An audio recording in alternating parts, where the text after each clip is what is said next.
कि धरती से मैं पूरी दुनिया के सामने यह सवाल उठाना चाहता हूं कि क्या ऐसे गैर जिम्मेदार और रोग नेशन के हाथों में परमाणु हथियार सुरक्षित हैं? मैं दुनिया के सामने यह सवाल खड़ा करना चाहता हूं। मैं मानता हूं कि पाकिस्तान के एटमी हथियारों को IAEA, international atomic energy agency की निगरानी में लिया जाना चाहिए। मैं ये कहना चाहूँगा और साफ तौर पर कहना चाहूँगा, साथियों, हमारी सेनाओं, हमारी सीमाओं पर अपनी मातृभूमि की रक्षा के लिए जिस तरह से आप सभी बिना रुके, बिना थके दिन रात लगे रहते हैं, वह अपने आप में अद्भुत है और अद्वितीय भी है। आपकी यही बातें हम सब भारतीयों के लिए मार्गदर्शक का कार्य करती हैं। यही कारण है कि मैं हमेशा आपसे मिलने के लिए उत्साहित रहता हूं, ताकि आपके अंदर की ऊर्जा से हम सब भी कुछ प्रेरणा ले सकें।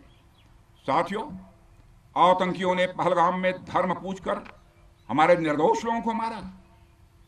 उसके बाद आपने जो जवाब दिया उसे पूरी दुनिया ने देखा है।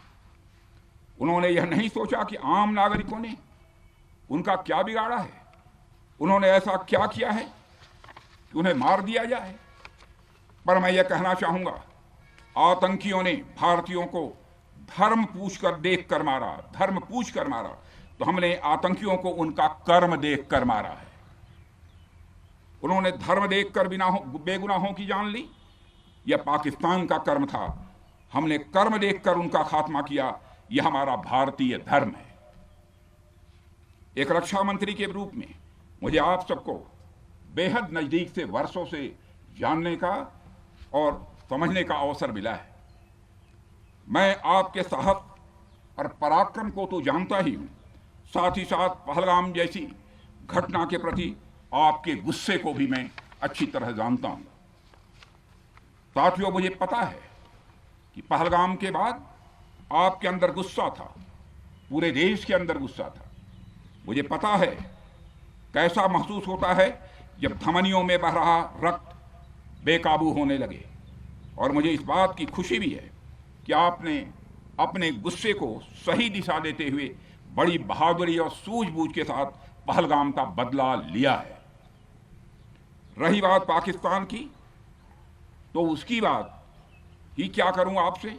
वह देश तो मांगते मांगते अपनी जहालत से एक ऐसी हालात में आ गया है कि उसके बारे में यह भी कहा जा सकता है कि पाकिस्तान जहां भी खड़ा होता है वहीं से मांगने वालों की लाइन प्रारंभ हो जाती है।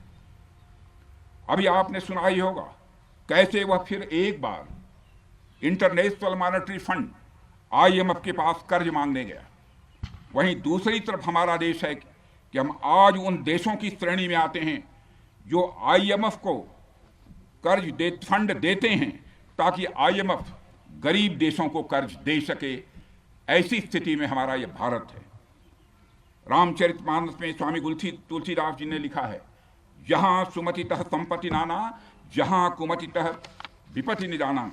यानी जहां सुमति होती है, अच्छी नीतियां होती हैं, वहां सुख और समृद्धि होती है, और जहां कुमति होती है, बुरी मति होती है, केवल दूसरों के हित की भावना होती है, वहां तरह तरह की विपत्तियां स्वाभाविक रूप से आती ही हैं। पाकिस्तान जिसका जीता जागता यह उदाहरण है। साथियों, भारत के बारे में पूरी दुनिया यह बात जानती है कि हमने हमेशा शांति को प्राथमिकता दी है। हम आमतौर पर युद्ध के समर्थक कभी नहीं रहे, लेकिन स्थितियां जब इतनी विकट हो जाएं, जब देश की संप्रभुता पर आक्रमण होने लगे, तो जवाब देना यह आवश्यक हो जाता है। राष्ट्रकवि रामधारी सिंह दिनकर जी की पंक्तियां आपके सामने रखना चाहूंगा। रुग्ण होना चाहता कोई नहीं, रुग्ण होना चाहता कोई नहीं, रोग लेकिन आ गया जब पास हो, तिक्त औषधि, कड़वी औषधि, तिक्त औषधि के सिवा उपचार क्या, शमित होगा वह नहीं मिष्ठान्न से। यानी कोई बीमारी अगर लग जाए तो वह मिठाई से दूर नहीं होती है, उसके लिए कड़वी दवा ही काम करती है। इसलिए आतंकवाद जैसे रोग के लिए भी ऑपरेशन सिंदूर जैसी दवा की बड़ी जरूरत हो गई थी। साथियों, पूरे देश में हमारी सेनाओं को और हमारे सैनिकों को एक सम्मान की दृष्टि से देखा जाता है। एक सशक्त राष्ट्र वही होता है जो अपनी सेनाओं को सम्मान के साथ साथ आधुनिक हथियार और साजो सामान भी दे जिसकी उसे जरूरत है। मुझे गर्व है कि आज प्रधानमंत्री जी के नेतृत्व में सरकार हमारी सेनाओं के लिए यह सब सारा काम कर रही है। हमने यह सुनिश्चित किया है कि हमारी सेनाएं हर परिस्थिति के लिए तैयार रहें। और मैं यहाँ पर army chief general Upendra Dwivedi ji को भी बधाई देना चाहता हूँ, क्योंकि बार बार मेरी चर्चा होती रही है और बार बार मैं ये पूछता हूँ कि जो भी आवश्यकताएं हैं उन आवश्यकताओं को पूरा करने के लिए हम पूरी तरह से तैयार हैं। और इसलिए इसके लिए हम वर्ल्ड क्लास बेहतरीन गुणवत्ता वाले साजो सामान अपनी सेनाओं को देने की कोशिश कर रहे हैं। आज आधुनिक राइफल्स, मिसाइल डिफेंस शील्ड और ड्रोन्स जैसी नई पीढ़ी के कई इक्विपमेंट को तेजी से भारत में ही बनाया जा रहा है। साथियों, इसके अलावा सीमावर्ती इलाकों में हमने जो काम किया है वो आप सब देख रहे होंगे। आज एलएसी और एलओसी पर भी कनेक्टिविटी है, वैसी पहले शायद कभी नहीं थी। हमने हर स्तर पर यह दिखाया है कि हमारी सरकार केवल युद्ध भूमि पर ही नहीं बल्कि व्यक्तिगत रूप से और पारिवारिक रूप के साथ अपने सेना के जवानों के साथ खड़ी है। साथियों, अंत में एक बार फिर आप सभी को आपके शौर्य और पराक्रम के लिए हृदय से हार्दिक बधाई देता हूं। मैं आपको यह आश्वासन देता हूं कि हमारे प्रधानमंत्री जी के नेतृत्व में देश की सरकार और देश की जनता हर कदम पर, हर स्थिति में आपके साथ कंधे से कंधा मिलाकर खड़ी है। मुझे पूरा विश्वास है कि आपके सहयोग से हम इस पूरे क्षेत्र में आतंकवाद का समूल नाश करेंगे, ताकि कल को कोई भारत की संप्रभुता के खिलाफ आंख उठाने की हिमाकत न कर सके।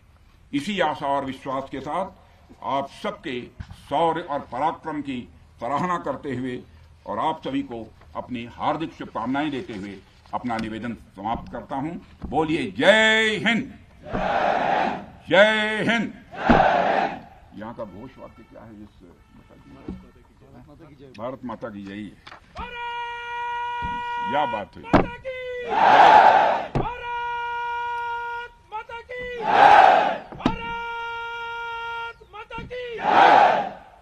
और अच्छी ಕನ್ನಡಿಗರ ಮೆಚ್ಚಿನ ನಿಮ್ಮ ನ್ಯೂಸ್ 18 ಕನ್ನಡ ಈಗ ವಾಟ್ಸ್ಆಪ್ನಲ್ಲಿಯೂ ಲಭ್ಯ. ಕರ್ನಾಟಕ ಮತ್ತು ದೇಶ ವಿದೇಶದ 360 ಡಿಗ್ರಿ ಸುದ್ದಿ ವಿವರವನ್ನ ನೀವು ನಿಮ್ಮ ಕೈ ಬೆರಳುಗಳಲ್ಲಿಯೇ ಪಡೆಯೋದಿಕ್ಕೆ ಈ QR ಕೋಡ್ ಅನ್ನು ಸ್ಕ್ಯಾನ್ ಮಾಡಿ. ನಮ್ಮ ಚಾನೆಲ್ ಅನ್ನು ಫಾಲೋ ಮಾಡಿ, ನೋಟಿಫಿಕೇಶನ್ ಆನ್ ಮಾಡಿ.